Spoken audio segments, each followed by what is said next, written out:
তোমার মা আজ আমার গায়ে হাত তুলেছে সাজিদ। আমি এই বাসায় থাকবো না। আমার বাবার বাসায় দিয়ে আসবে আজ এক্ষুনি। অফিস থেকে ফিরে বাসায় ঢুকে রুমে ঢুকতে না ঢুকতে সাজিদের স্ত্রী আতিয়ার মুখে মায়ের নামে অভিযোগ শুনে বিস্মিত হল সাজিদ। তার মা এমন কিছু করবে এটা তার কল্পনাতেও ছিল না। সে অবাক হয়ে বলল, তোমার নিশ্চিত কোথাও একটা ভুল হচ্ছে আতিকা। আমার মা এমন নয়। তুমি নিশ্চিত কোনো ভুল করেছ? নয়তো মা মারবে কেন? সাজিদের কথায় আতিকা ক্ষিপ্ত হল। নিজের বাঁ হাতের তালু এগিয়ে দিয়ে দেখালো এবং বলল, দেখো, তোমার মা আমায় এভাবে মেরেছে। রান্না স্বাদ হয়নি বলে হাতে খুন্তি চেপে ধরেছিলেন, তারপরও বলবে মারেনি?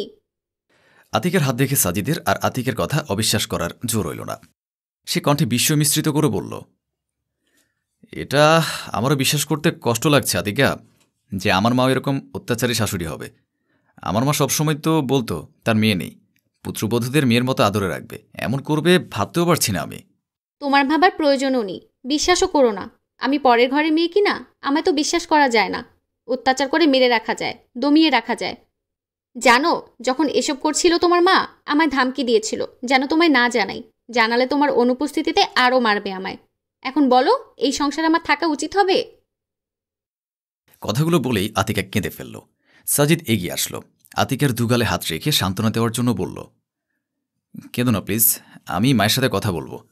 ধরে নাও তোমার মা মেরেছে। মায়েরা তো অকারণেই মারত, এজন্য কি মেয়েরা বাসা ছেড়ে চলে যায়? তুমি এবারের মতো মায়ের কাজে কষ্ট পেও না। আবার এমন কিছু হলে আমায় জানাবে, আমি মায়ের সাথে কথা বলবো। আতিকা থেমে গেল সাজিদের কথায়।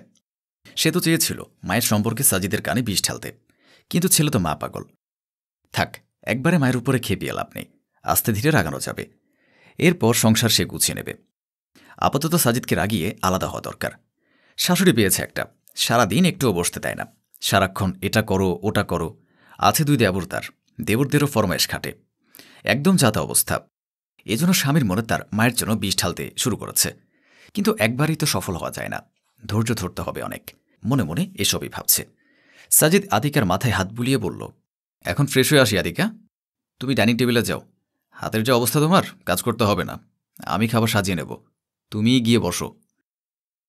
আতিকা মাথা দুলিয়ে সম্মতি দিয়ে চলে যায়। সাজিদ ফ্রেশ হতে চলে যায়। সাজিদ চোখের আড়াল হতেই আতিকা বিড়বিড় করে বলে, সারাদিন আমায় আদেশ দেওয়া, এবার বের করবো তোমার মুরব্বিগিরি। মুরব্বি মুরব্বির মতো থাকবে তা নয়, সবসময় খালি ফরমাইশ দেওয়া। এবার বুঝো, বেশি সুখ তো তোমাদের বুড়িদের সহ্য হয় না।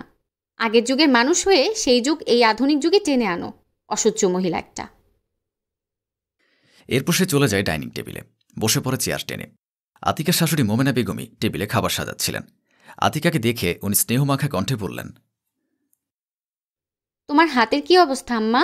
হাতের জ্বলুনি কমেছে? হ্যাঁ আম্মা, কমেছে একরকম। খেতে পারবে নিজ হাতে? খাইয়ে দিব? না আম্মা, জ্বলছে তো বাম হাতে, ডান হাতে না। খেতে পারবো আমি। দরদ যেন উপচে পড়ছে। আজাইরা দরদ ছাড়া আর কি দিতে পারো? উল্টা বড় ছেলের টাকা নষ্ট করে ছোট দুই ছেলেগুলোকে মানুষ করে আমার স্বামীর টাকা ধ্বংস করে যাচ্ছ। বেয়াদব মহিলা একটা।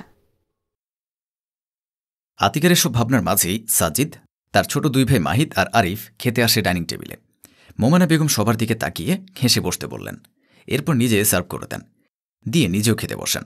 পরিবেশ ঠান্ডা দেখে সাজিদ আর কথা তুলল না আতিকার বলা অভিযোগগুলো নিয়ে। সে তার মা আর স্ত্রীকে মিল হতে দেখে ভাবল, মায়ের সাথে হয়তো আতিকার সব মিটে গেছে। পরম তৃপ্তিতে সে খেয়ে নিল।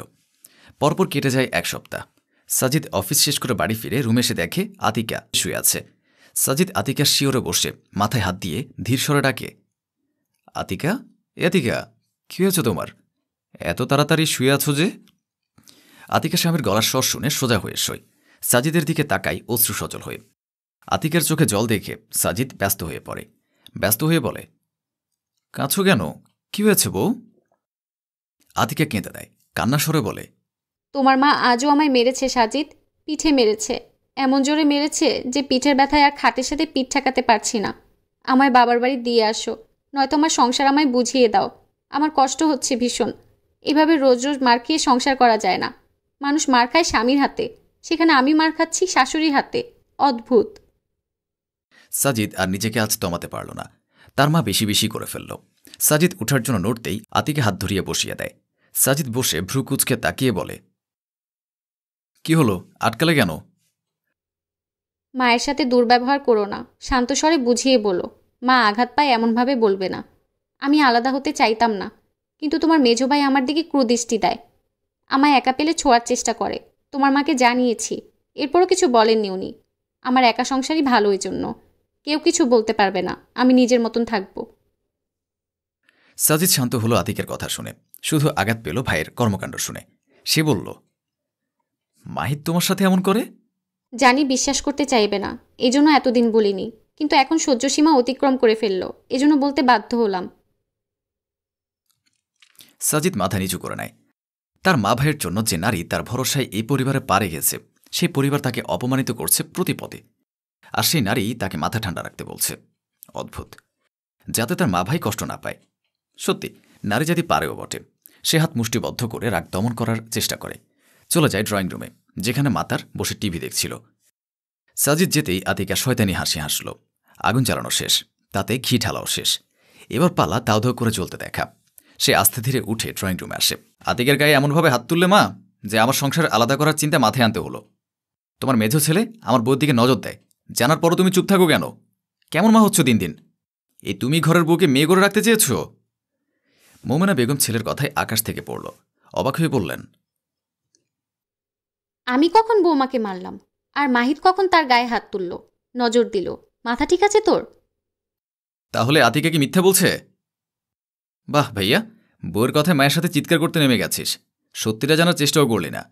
তোর বউ উল্টে আমার মায়ের সাথে রোজ রোজ খারাপ ব্যবহার করে, নিজে নিজের শরীরে আঘাত করে তোকে বিশ্বাস করাতে যে আসলে মা মেরেছে। তাকে আটকাতে গেলে একটু শরীরে হাত লেগে গেছে বলে তার দিকে বাজে নজর আমার। বাহ, কি সুন্দর অপবাদ। ভালোই, উল্টে মাই তো তোর বউয়ের দোষ লুকিয়ে রাখে যেন সংসারে অশান্তি না হয়। তুই এসে সেই মাকে দোষারোপ করছিস। সুন্দর। মাহিদ নিজের রুম থেকে পানি নিতে বাইরে এসেছিল। এসে সাজিদের কথা তার কানের কাছে যেতে কথাগুলো বলে। সাজিদ মাহিদের কথা শুনে আতিকার দিকে তাকাতেই আতিকা ইনোসেন্ট ফেস করে বলে, তারা তাদের দোষ লুকাতে আমায় অপবাদ দিচ্ছে। সাজিদ দোটানায় পড়ল, কার কথা বিশ্বাস করবে। মোমেনা বেগম কষ্টের আগে হু হু করে হেসে বললেন, মেয়ে ছিল না বলে শখ করে ছেলের বইয়ের রূপে মেয়ে আনলাম। সেই মেয়ে আমায় মা ভাবতে পারল না, শাশুড়ি ভেবেই ছেলের কাছে মাকে কালার করতে চাইল। ছেলেও সত্য মিথ্যা যাচাই করল না, ভুলে গেল তার মা কেমন। এর থেকে বড় কষ্ট আর কি আছে? সাজিদ অপরাধ বোধে মাথা নিচু করে। আতিকাকে সে প্রচণ্ড ভালোবাসে, তাই তার কথা বিশ্বাস করে নিয়েছে। সে আতিকার সামনে গিয়ে রাগী কণ্ঠে বলল, এবার সত্যিটা বলো আতিকা, আমি কোনো দোটানে থাকতে চাই না। আতিকা নিজের ভালো মানুষই ধরে রাখতে কাঁদো কাঁদো স্বরে বলে, আমি সত্যি বলছি সাজিদ, ওরা মিথ্যা বলছে। মিথ্যে বলে আমাদের কী লাভ ভাবি? আমি, ভাইয়া, মা সবাই মিথ্যে বলছে? এক আপনি সত্যিবাদী এই পরিবারে, তাই না? ভালোই নাটক পারেন। নাটক করে একটা সংসার ভাঙাতে ধরলেন। আমরা তো বলেছি আমরা দুই ভাই রোজগার করে নিজেদের আর মায়ের খরচ সামলে নেব। তবু আপনার নাটকটা না করলেও পারতেন। মানে 3 ভাইয়ের একসাথে থাকা আপনার সহ্য হচ্ছে না? আমরা তো এমনিতে একসময় আলাদা হয়ে যাব, বিয়ে করব। তখন আপনার মতো আমাদের বড়ও চাইবে না একসাথে থাকি। কিন্তু যতদিন আমি মাহিদ ভাই বিয়ে না করি ততদিন তো একসাথে থাকাই যায়, তাই না? পুরুষ মানুষ দিন শেষে তার পরিবারের শান্তি খোঁজে, আর আপনি অশান্তি দিলেন আমাদের ভাইকে। আরিফ হইচই শুনে রুমের দরজে দাঁড়িয়েছিল। আতিকের কথা কানা যেতেই সে বেরিয়ে এসে কথাগুলো বলল। সাজিদও সত্যটা বুঝতে পারল। আতিকের দিকে তাকিয়ে বলল, এসব করে কি সুখ পেলে? কি প্রয়োজন ছিল? প্রয়োজন ছিল তুমি এমনি এমনি তোমার এই ভালো মা আর ভালো মাকে ছেড়ে আলাদা হতে না। আমি আমার সংসার আমার মতোই চালাতে চাই, তোমার মায়ের কথা মতো না। আর রোজগার করবে একা, খাবে সবাই। ওরা যখন রোজগার করবে তোমায় ক টাকা দেবে, ভাবো এসব? বেশ, তাই হবে। শুধু তোমার সংসারে তুমি থাকবে, আমি দিন শেষে মায়ের কাছে এসে থাকব। মায়ের কোলে মাথা রেখে ঘুমাবো। এটা তোমার উপহারস্বরূপ শাস্তি। এসব থাক সাজিদ, তোকে বিয়ে করিয়েছি, বৌমা যা চাইবে তা হবে, আলাদা হবে সংসার। না মা, এটাও শাস্তি। এমন হিংসা জবে ছাড়বে সব শাস্তি মৌকুফ হবে। আমি যা করেছি বেশ করেছি, তুমি যা শাস্তি দিবে তাই মঞ্জুর। সাজিদ হাসল। হায়রে পুরুষ জীবন, সারা জীবন এভাবেই যায়। বিয়ের আগে পরিবারের চিন্তা, বিয়ে করলে বউয়ের বাধা, আর এ দোটানাই শান্তি উবে যায়। দিন শেষে পুরুষ মানুষ শান্তি খোঁজে, সেটাও তারা ঠিকমতো পায় না। এটাই হয়তো পুরুষদের জীবন।